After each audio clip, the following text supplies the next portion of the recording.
নমঃ শিবায়। নমস্কার প্রিয় দর্শক বন্ধু, সিংহ রাশির জাতক জাতিকাদের আগামীকাল থেকে অর্থাৎ 27শে আগস্ট থেকে 3রা সেপ্টেম্বরের মধ্যে হঠাৎ লাভের সুযোগ লক্ষ্য করা যাচ্ছে, যা আপনাকে অবাক করবে। তো ঠিক কোন কোন জায়গা থেকে কি প্রভাব রয়েছে, কোন জায়গায় আপনাদের কোন সুযোগটা আপনাকে দিতে চলেছে, কারণ এই যে সময়কালের মধ্যে যে বিশেষ প্রভাবটা লক্ষ্য করা যাবে, গণেশ চতুর্থীর বিশেষ প্রভাব এবং অন্যান্য 3টি শুভ গ্রহের প্রভাবও আপনাদের জীবনে পড়তে চলেছে, যা অবশ্যই সিংহ রাশির জাতকাদের তাদের বর্তমান জীবনে, কর্মক্ষেত্রে, আর্থিক ক্ষেত্রে, পারিবারিক সম্পর্কের জায়গাগুলোতে অত্যন্ত গুরুত্বপূর্ণ ভূমিকা পালন করতে চলেছে।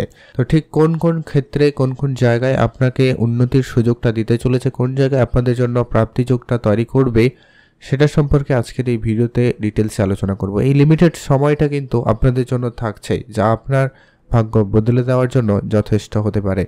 তো ঠিক কোন কোন গ্রহের বিশেষ প্রভাব পাচ্ছেন সিংহ রাশির জাতক জাতিকারা, সেটা নিয়ে আজকের এই ভিডিওর বর্তমান আলোচনার বিষয়। ভিডিও শুরুতে আপনি যদি সিংহ রাশির জাতক বা জাতিকা হয়েছেন, ভিডিওতে অবশ্যই একটা লাইক করে দিন, কমেন্ট করবেন ওম নমঃ শিবায়। তো চলুন আলোচনার পর্বে যাওয়া যাক, যেটা অত্যন্ত গুরুত্বপূর্ণ। সিংহ রাশি, রাশিচক্রের পঞ্চম রাশি সিংহ রাশি। সবার প্রথম যে পরিবর্তনটা আপনি লক্ষ্য করবেন, আপনার আর্থিক ক্ষেত্রে একটা বড় কোনো পাওনা ঘটতে পারে। অর্থাৎ আগামী এই কয়েকটা দিনের মধ্যে আপনার কোনো আটকে থাকা টাকা পয়সা চলে আসতে পারে, বা আপনি যদি কারোকে টাকা ধার দিয়েছেন বা কারো কাছ থেকে আপনি এমনি টাকা পেতেন, সেই টাকাগুলো আরেকবার এই সময়কালে আপনারা অ্যাক্টিভ থাকবেন, চেষ্টা করবেন সেগুলোকে রিকভারি করা, দেখবেন খুব সহজে হয়ে যেতে পারে। সম্ভাবনা এমনটাই খুব লক্ষ্য করা যাচ্ছে। কারণ এটা আমি কেন বললাম, কারণ প্রত্যেকে গ্রহের প্লেসমেন্টটা কিন্তু ভালো নয়। কারোর জন্য খুব ভালো, যে কিনা অটোমেটিকলি আপনার কাছে টাকা আসবে, আবার কারোর কাছে একটুখানি প্লেসমেন্ট খারাপ, তাহলে আপনাকে একটু চেষ্টা করতে হবে। তো এটা অবশ্যই আপনার মাথায় রাখতে হবে। তো আপনি ওভারঅল সিংহ রাশির যদি জাতক জাতিকা হন, আপনার জন্য সময় সুযোগ কিন্তু খুব ভালো লক্ষ্য করা যাচ্ছে, খুব ভালো রেজাল্ট পাবেন।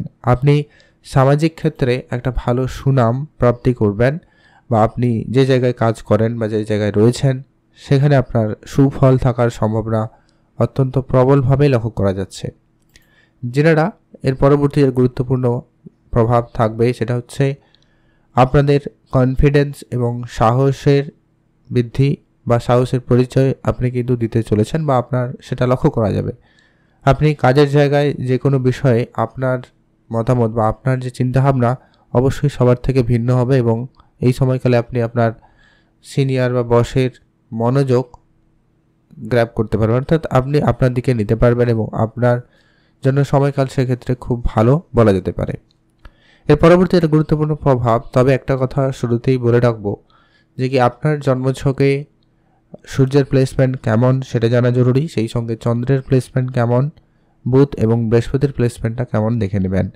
সেখানে যদি গ্রহগুলির প্লেসমেন্ট আপাততভাবে ঠিকঠাক থাকে, বিশেষ করে চন্দ্র যদি আপনার ঠিকঠাক রয়েছে, তাহলে চিন্তার কোনো কারণ নেই। স্বাস্থ্য দিক দিয়ে তেমন কোনো চিন্তার কোনো বিষয় থাকবে না। কিন্তু যদি চন্দ্র গণ্ডগোল রয়েছে, অর্থাৎ চন্দ্রের সাথে কোনো অশুভ গ্রহের উপস্থিতি রয়েছে, তাহলে আপনার সামান্য হলেও ইমিউনিটি সিস্টেম ডাউন হওয়া, অর্থাৎ জ্বর, সর্দি, কাশি, ঠান্ডা লাগা, এই ব্যাপারগুলো আপনাকে সামান্য দিতে পারে। তো এটা আপনাকে কিন্তু একটু বিশেষ ধ্যান রাখতে হবে। আর কিছু লাক্সারিয়াস জীবনযাপন কাটাতে গিয়ে, কিছু বন্ধুবান্ধব স্ট্যাটাস মেনটেন করতে গিয়ে, কিছু শো অফ করতে গিয়ে আপনার খরচপাতি বেশি হতে পারে, বা এমন কোনো জায়গায় খরচ হচ্ছে যেটা না করলেও হতো, সেটা আপনারা পরে বুঝতে পারবেন হয়তো। তো এই বিষয়টা যদি আপনারা কন্ট্রোল করতে পারেন আগে থেকে, যে আপনার টাকা পয়সা কোথায় খরচ করবেন বা করবেন না, তাহলে সেটা কিন্তু আপনার জন্য খুব ভালো আর্থিক পরিস্থিতিকে কিন্তু তৈরি করবে। ওভারঅলভাবে বৃহস্পতির প্লেসমেন্ট খুব ভালো জায়গায় রয়েছে, বুধের প্লেসমেন্টটা দ্বাদশে শুক্রের সাথে রয়েছে, যার কারণেই বললাম আপনার বিদেশি মুদ্রা অর্জনের যেমন সুযোগ থাকবে, তেমন কিন্তু ব্যয় হয়ে যাওয়ারও সম্ভাবনা লক্ষ্য করা যাচ্ছে। তো দুটো দিক আপনাকে ওভারঅল ব্যালেন্স করতে হবে। এটা প্রত্যেকের জন্য একই হবে না, এটা কিন্তু আপনারা অবশ্যই মাথায় রাখবেন, কারণ সবার গ্রহের প্লেসমেন্ট ভালো নয়, ঠিক একই নয়। তো এখন আমরা যেটা অত্যন্ত গুরুত্বপূর্ণ পরবর্তী আলোচনার বিষয় রাখবো, সেটা হচ্ছে আপনারা যারা অনলাইন রিলেটেড কোনো কাজ করেন বা অনলাইন কোনো ব্যবসা শুরু করতে চান, তাদের জন্য সময়কাল খুব ভালো থাকবে। বা যারা অনলাইন রিলেটেড কোনো কাজ করেছেন কিন্তু কোনো কারণে টাকা পয়সা আটকে রয়েছিল, কোনো ক্লায়েন্টের টাকা আটকে রয়েছে কোনো গণ্ডগোলের জন্য, তো সেগুলো ক্লিয়ার হয়ে যেতে পারে, এবং সেখান থেকে আরও বেশি টাকা ইনকামের সুযোগ থাকবে। আপনারা আপনাদের মতো করে চেষ্টা অবশ্যই করবেন। অনেক দিনের কোনো ছোটোখাটো ইচ্ছা পূরণের জন্য সময়কাল কিন্তু খুব ভালো। ইচ্ছা পূর্তিতে আপনাদের জন্য সময়কাল বেশ ভালো লক্ষ্য করা যাচ্ছে। যারা ব্যবসাপাতি শুরু করেছেন বা করবেন ভাবছেন, সেক্ষেত্রে কিন্তু দিনকাল খুব ভালো। ব্যবসার জায়গায় কিন্তু আপনি অবশ্যই সুফল পাবেন। ব্যবসা ক্ষেত্রে আপনারা বেশ ভালো সুনাম পেতেও পারেন, বেশি মুনাফা লাভের সুযোগও লক্ষ্য করা যাচ্ছে। পারিবারিক ক্ষেত্র যদি কোনো কারণে একটুখানি সমস্যা রয়েছিল, কেতু আপনার রাশিতে রয়েছে, আপনাদের চিন্তা একটু বেশি এই সময়কালে।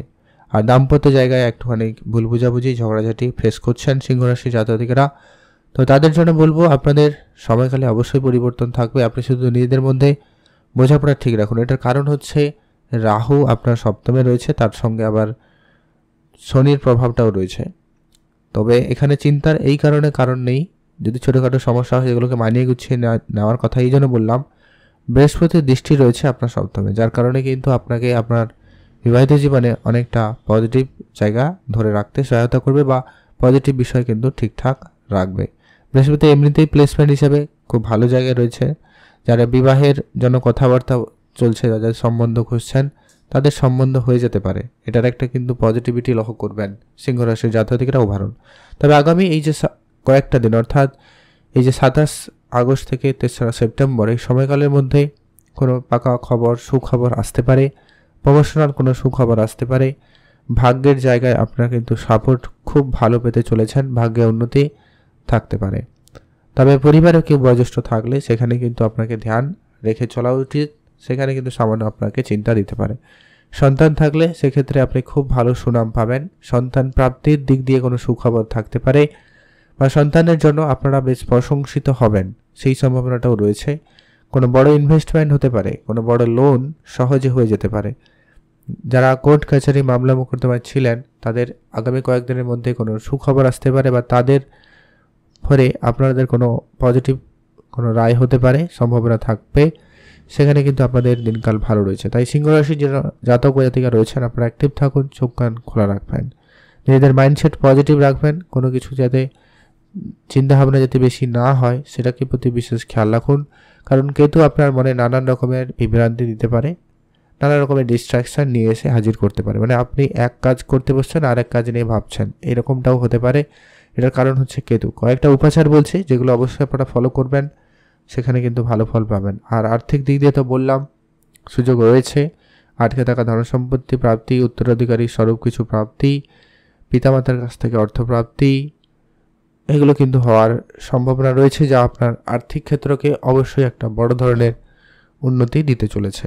আপনারা অবশ্যই অ্যাক্টিভ থাকবেন, চোখ কান খোলা রাখবেন। আপনি যদি অবশ্যই সিংহ রাশির জাতক বা জাতিকা হয়েছেন, আপনি কয়েকটা উপাচার ফলো করুন, যেটা হচ্ছে ওম নমঃ শিবায় মন্ত্রটি তো প্রত্যেক দিন জপ করবেন।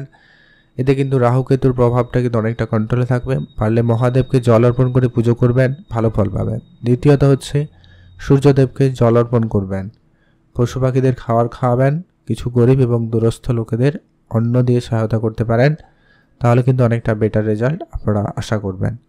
তো ওভারঅল এই ছিল সময়। আর যেটা ইন জেনারেল আপনাদের জন্য প্রয়োজন, সেটা হচ্ছে আপনার শনিদেবের ঢাইয়ার প্রভাবটাও রয়েছে। তাই হনুমান চল্লিশা পাঠ করতে কিন্তু ভুলবেন না। হনুমানজির পুজো করুন, হনুমান চল্লিশা পাঠ করুন, ভালো ফল পাবেনই পাবেন। ভালো থাকুন, কমেন্ট করবেন। ওম নমঃ শিবায়।